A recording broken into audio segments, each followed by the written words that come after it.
The Tennessee Equality Project is out now with a new resource for parents and advocates to better address issues facing LGBTQ students.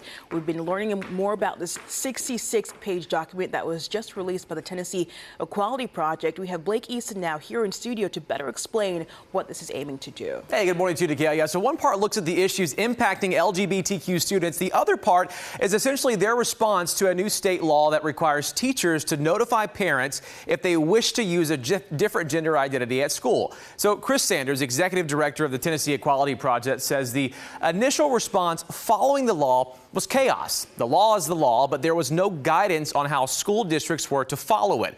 Some districts shared the law in their class syllabus. Others never even shared it at all. Sanders argues the law should at least be uniform across the board. The main thing we think ought to be uniform in the way it's implemented is you should tell the students that the law exists.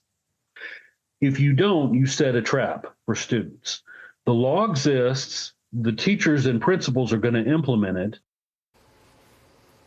So the confusion continued when some parents were made aware of the law and others were not. Sanders says this is when the response, when it's not uniform, rather, it can put students and teachers in a really tough spot. So, for example, a student might share this information with a teacher they consider to be a safe place because they don't have that at home. The teacher is then required by law to inform their parents. Sanders says in these cases, the unimaginable could often happen. There would be cases where the student might be kicked out of the home.